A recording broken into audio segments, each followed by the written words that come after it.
ভর্তা কিন্তু আমরা সবাই বেশ পছন্দ করি, তবে বাটাবাটির ঝামেলার কারণে অনেক সময় ভর্তা খেতে ইচ্ছা করে না। আজকে আপনাদের সাথে শেয়ার করব বাটাবাটির ঝামেলা ছাড়াই 7 রকমের ভর্তার রেসিপি। এটার পাশাপাশি কিন্তু দুইটা আমি মাছের রেসিপিও শেয়ার করব। যারা মাছের ভর্তা পছন্দ করেন তাদের জন্য মাছের ভর্তা 2টা আইটেম থাকবে, আর 5টি থাকবে বিভিন্ন রকম সবজির ভর্তা। আসসালামু আলাইকুম এভরিওয়ান, সবাইকে রসনা বিলাস থেকে অনেক অনেক স্বাগত। ভর্তা করার জন্য আলু আর ডিমকে একসাথে সেদ্ধ করে নেব। আমি যতটুকু ভর্তা করব সেই অনুযায়ী আলু আর ডিম নিয়ে নিয়েছি, আর সাথে নিয়ে নিলাম 2টা কাঁকরোল। কাঁকরোলটাকে অল্প একটু পানি দিয়ে সেদ্ধ করে নিয়েছি, আর এটাকে একটু পোড়া পোড়া ভাব করার জন্য অল্প একটু তেল দিয়ে এটাকে একটু হাই হিটে দিয়ে পোড়া পোড়া ভাব করে নেব। এতে করে ভর্তার গ্রানটা অনেক ভালো আসবে। সব কিছু যদি গুছিয়ে নেন এতে করে কিন্তু ভর্তাটা করতে তেমন একটা সময় লাগে না। তো এটা পোড়া পোড়া ভাব হয়ে গেলে এটাকে নামিয়ে নিচ্ছি। ভর্তা তৈরি করার জন্য লাগবে আমাদের শুকনা মরিচ। এখানে প্রায় অনেকটা শুকনা মরিচ নিয়ে 1 টেবিল চামচ তেলের মধ্যে দিয়ে এটাকে ভেজে নেব। এটা ভাজা হয়ে গেলে এটাকে তুলে একপাশে রেখে দিচ্ছি। আর লাগবে আমাদের বেগুন। এখানে আমি 2টা বেগুন নিয়ে নিয়েছি, সাথে অল্প একটু লবণ আর অল্প একটু হলুদ দিয়ে ভালোভাবে মেখে নেব, যাতে ভর্তার কালারটা খুব সুন্দর আসে। চুলায় কিছুটা তেল দিয়ে এখন বেগুনগুলো দিয়ে দিব।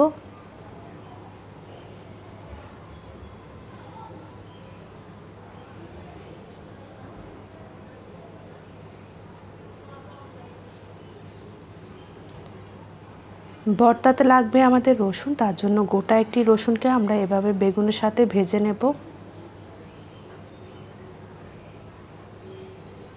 বেগুন আর রসুনটা যখন এরকম ভাজা ভাজা হয়ে যাবে তখন এটাকে তুলে এক সাইডে রেখে দিচ্ছি। ফ্রাই প্যানে আরও একটু তেল দিয়ে নিচ্ছি, আর দিয়ে দিব এখন টমেটো। আপনি যেই সবজি খেতে পছন্দ করেন সেটাই করতে পারেন। আমি যেটা পছন্দ করি সেটাই নিয়ে নিলাম।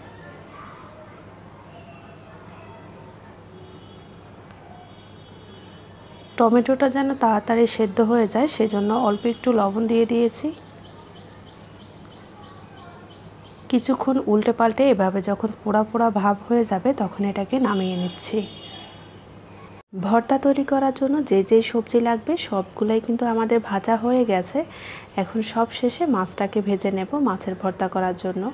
আজকে ভর্তাটা করব আমি রুই মাছ দিয়ে, সেজন্য আমি 3 পিস রুই মাছ নিয়ে নিলাম, একটু নুন হলুদ দিয়ে মেখে, যাতে ভর্তার কালারটা সুন্দর আসে। এরকম কিছুক্ষণ উল্টে পাল্টে মচমচে করে ভেজে এটাকে তুলে নিচ্ছি। সব কিছু কিন্তু আমাদের হাতের কাছে এখন গোছানো হয়ে গেছে, শুধুমাত্র ভর্তাটা তৈরি করব। নিয়ে নিলাম একটি বেশ বড় সাইজের বাটির ভিতরে অনেকগুলা পেঁয়াজ কুচি, আর দিয়ে দেব বেশ অনেকটা শুকনা মরিচ। আপনারা যেরকম ঝাল খাবেন সে অনুযায়ী অ্যাড করে নেবেন। দিয়ে দিব 1 টেবিল চামচ পরিমাণ লবণ দিয়ে এখন এটাকে ভালোভাবে মিক্স করে নেব।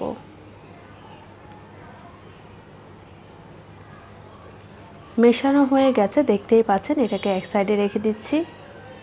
প্রথমে আমরা মাছের ভর্তাটা করব। যে মাছটা ভেজে তুলে রেখেছিলাম সেই মাছগুলোর কাটা বেছে তার থেকে অর্ধেকটা মাছ নিয়ে নিলাম, আর দিয়ে দিলাম কিছুটা পরিমাণ ধনেপাতা কুচি, 2 কোষ রসুন যেটা আমরা ভেজে তুলে রেখেছিলাম, আর 2 টুকরা দিয়ে দিব বেগুন। যে পেঁয়াজ মরিচটা মেখে রেখেছিলাম তার থেকে কিছুটা দিয়ে এখন ভালোভাবে মেখে নেব। প্রথমে আমরা রসুনটাকে মেখে নিচ্ছি। মাছটাকেও খুব ভালোভাবে মাখাতে হবে, এতে করে এটার টেস্ট অনেক ভালো আসে। আর এই ভর্তাগুলোতে কিন্তু আমি লবণ ব্যবহার করব না, কারণ সব কিছুতেই লবণ দেওয়া আছে। শেষে একবারে চেক করে নেব, যদি মনে হয় লবণ লাগবে তখন কিন্তু আমি অল্প একটু লবণ ব্যবহার করব।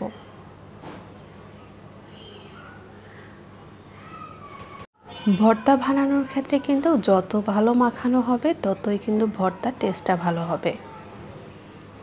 ভালোভাবে মেখে নিয়ে এখন সব শেষে দিয়ে দিচ্ছি কিছুটা সরিষার তেল। সরিষার তেল দিয়ে মেখে নিলেই কিন্তু আমাদের ভর্তাটা তৈরি হয়ে যাবে। আর এই ভর্তাতে কিন্তু লবণ লাগবে না, আমি চেক করে নিয়েছি।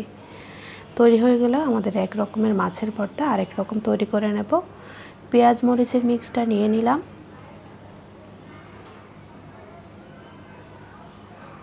দিয়ে দিব যে মাছটা, অর্ধেকটা মাছ ছিল সেটাই,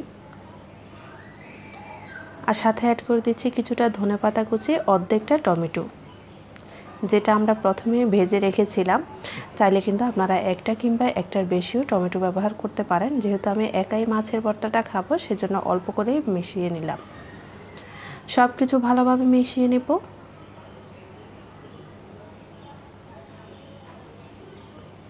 এখানেও কিন্তু আমি লবণ ব্যবহার করব না, যেহেতু ভর্তাতে সব কিছুতেই লবণ দেওয়া আছে। দিয়ে দিচ্ছি কিছুটা পরিমাণ সরিষার তেল। তেল দিয়ে ভালোভাবে মিশিয়ে নিলেই কিন্তু আমাদের মাছের ভর্তা আরেক রকমের রেডি হয়ে যাবে। দেখতেই পাচ্ছেন 2 রকমের ভর্তা কিন্তু আমাদের তৈরি হয়ে গেছে। আরেক রকম ভর্তা তৈরি করার জন্য বেশ অনেকটা পেঁয়াজ মরিচ নিয়ে নিলাম, সাথে নিয়ে নিচ্ছি কিছুটা ধনেপাতা কুচি, আর দিয়ে দিব 4 কোষের মতো রসুন আর বেগুন ভাজাটা।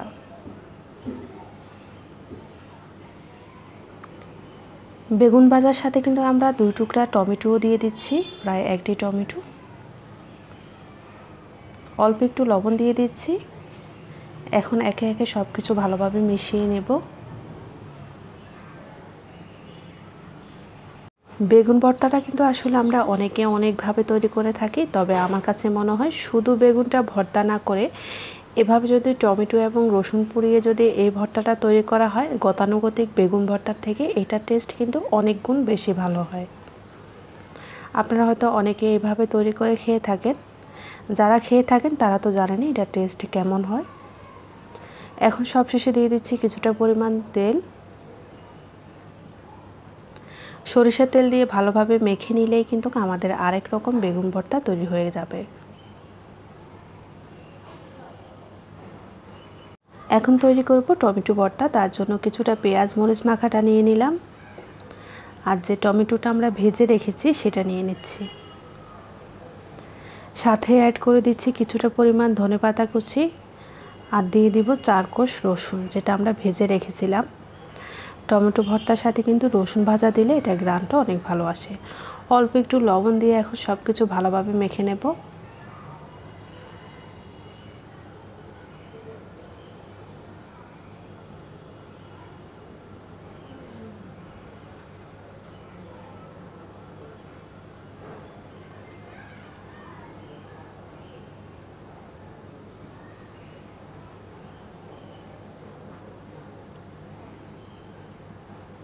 সব শেষে দিয়ে দিচ্ছি কিছুটা সরিষার তেল, দিয়ে ভালোভাবে মেখে নিলে আমাদের টমেটো ভর্তাটাও তৈরি হয়ে গেল। তৈরি করব ডিম ভর্তা। তার জন্য 2টা ডিম নিয়ে নিয়েছি, আর দিয়ে দিব সাথে কিছুটা পরিমাণ ধনেপাতা কুচি। যে পেঁয়াজ মরিচটা মেখে রেখেছিলাম সেটা দিয়ে দিচ্ছি। অল্প একটু দিয়ে দিচ্ছি লবণ, দিয়ে এখন ভালোভাবে মিশিয়ে নেব। ডিমটাকেও ভালোভাবে মিশিয়ে নিচ্ছি।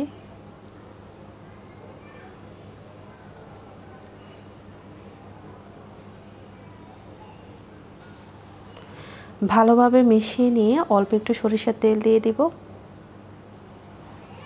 দিয়ে মেখে নিলেই কিন্তু আমাদের ডিম ভর্তাটাও তৈরি হয়ে যাবে। দেখতেই পাচ্ছেন 5 রকমের ভর্তা কিন্তু আমাদের অলরেডি তৈরি হয়ে গেছে। এখন তৈরি করব কাঁকরোল ভর্তা। নিয়ে নিচ্ছি যে কাঁকরোলটা আমরা ভেজে রেখেছিলাম, সাথে দিয়ে দিব কিছুটা পরিমাণ পেঁয়াজ মরিচ মাখা, আর কাঁকরোলের সাথে কিন্তু আমি কিছুটা আলু ব্যবহার করব। এখানে মিডিয়াম সাইজের 3টা আলু নিয়ে নিয়েছি, সাথে অল্প একটু লবণ দিয়ে সব কিছু ভালোভাবে মেখে নেব। অনেকে কাঁকরোল ভর্তাতে আলু ব্যবহার করে না, শুধু কাঁকরোলটাই এভাবে মেখে নেন। তবে আমার কাছে মনে হয় আলু দিয়ে কাঁকরোল ভর্তাটা করলে এটার টেস্ট অনেক ভালো আসে। পছন্দ হলে আপনারা কিছুটা ধনেপাতাও ব্যবহার করতে পারেন। আমি এই ভর্তাটা আর ধনেপাতা ব্যবহার করলাম না, কিছুটা সরিষার তেল দিয়ে মেখে নিলে কিন্তু কাঁকরোল ভর্তাটাও আমাদের তৈরি হয়ে যাবে। তৈরি হয়ে গেল আমাদের কাঁকরোল ভর্তা। 6 রকমের ভর্তা কিন্তু আমাদের তৈরি হয়ে গেছে। সব শেষে যে পেঁয়াজ মরিচটা মাখা ছিল সেটার সাথে আমি দিয়ে দিব আলু। এখন আমরা আলু ভর্তাটা তৈরি করব। আলু ভর্তা কিন্তু আমরা সবাই তৈরি করতে পারি, তবে আমি যেভাবে তৈরি করি সেটাই দেখাচ্ছি। যে টমেটোটা ভেজে রেখেছিলাম তার থেকে 1টি টমেটো নিয়ে নিলাম, সাথে কিছুটা ধনেপাতাও দিয়ে দিলাম। এখন সব কিছু ভালোভাবে মেখে নিচ্ছি। আলু ভর্তার সাথে কিন্তু টমেটোটা ব্যবহার করলে আমার হাজব্যান্ডও খেতে ভীষণ পছন্দ করে, সেজন্য আমি টমেটোটাও ব্যবহার করলাম। সবশেষে দিয়ে দিচ্ছি কিছুটা পরিমাণ তেল। আপনারা হয়তো খেয়াল করেছেন এখনও আমি লবণ ব্যবহার করিনি, এখন চেক করে লবণ দিয়ে দিচ্ছি। আরও একটু সরিষার তেল দিয়ে দিচ্ছি। এখন ভালোভাবে মেখে নিলেই কিন্তু আমাদের আলু ভর্তাটাও তৈরি হয়ে যাবে।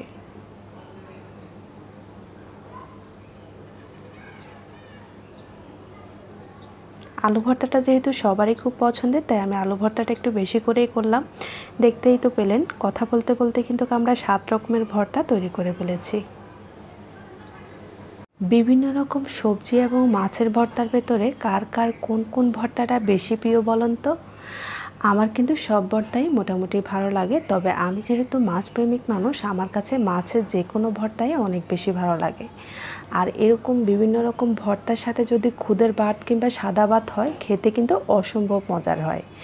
রেসিপিগুলো ভালো লাগলে অবশ্যই চ্যানেলটি সাবস্ক্রাইব করে রাখবেন।